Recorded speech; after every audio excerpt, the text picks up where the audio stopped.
Well, we're going to talk now about warming up on the brass instruments, and I'm going to do it on a trombone, but this applies to all brass instruments. I have a number of good warm-ups for you, and I'm just going to do a few short ones for you today. But keep in mind, there are hundreds of different ways you can warm up on a brass instrument, and so these are good ways. They're not the only ways. And sometimes you don't have time to do all these, and just doing a couple of them is worth it. It's really important to warm up. Just like an athlete's not going to go out and play a game without warming up, you as a musician need to warm up, because these are muscles. These need to be worked out and warmed up before you can play your instrument to have the proper endurance and the ability to do everything you're going to do. The first warm-up I'm going to do sounds a little bit weird, but it's one that a lot of brass players do, and it's very beneficial. You're going to take, if you're a trombone player, your slide off of your trombone. And if you play trumpet or baritone or French horn or tuba, take your main tuning slide out of your instrument. And by the way, if it's stuck and doesn't move, that's something you need to fix. So take it into a music store or take it into your band director. They might be able to get it out for you. But then what I do is I simply just take the instrument and buzz my lips and blow a sound. I think there's a boat coming by, Mr. Songer. Yeah. It's funny, if you get a bunch of people doing this, it sounds like a hive of bumblebees. It's really fun. But what I'll do is I'll hold that out for about 5 seconds and then rest for 5 seconds and do it again.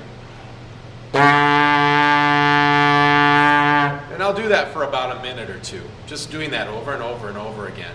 And what that does is it offers an opportunity for you to play your brass instrument with no resistance, meaning that when my slide's on, the air bounces at different places in my instrument to get out through the bell eventually. And that actually helps you produce a very steady sound.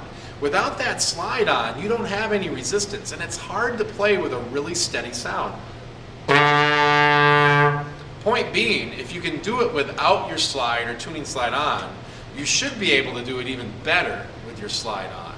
So do a few of those. The second thing I'll do, by the way, we call that blowing the tube. The second thing I'll do, much more boring name, long tones, where I'll just pick some middle range notes on the trombone like F, E flat, and D, and same on the tuba and baritone.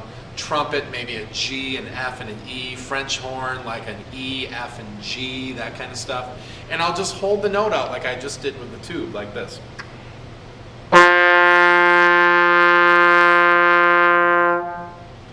Rest, do another note.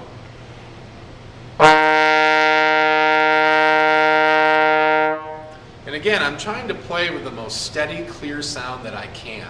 Because since I'm just holding out notes, I don't have anything else to worry about. I'm just trying to get a good sound. And the most important thing on any instrument is to play with a good sound. The next thing I like to do are lip slurs. On a trombone, what I'll do is I'll start in first position and do this.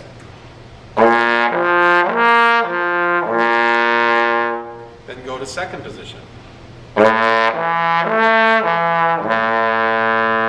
And then I would continue down to each position all the way to seventh. And when I'm doing that, notice I'm not tonguing. I'm slurring everything. I'm doing that all with my embouchure muscles. I'm not going... I'm going...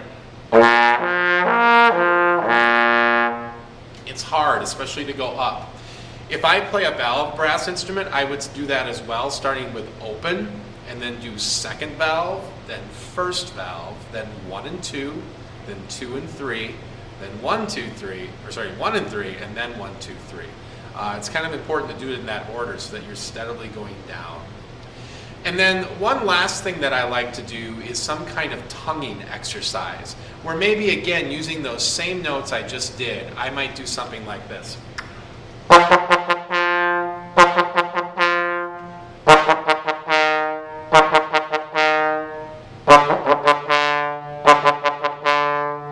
So that I'm making sure every note starts very clearly.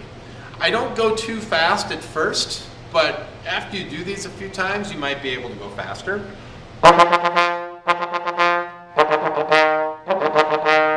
So you can get a little better at your tonguing skills.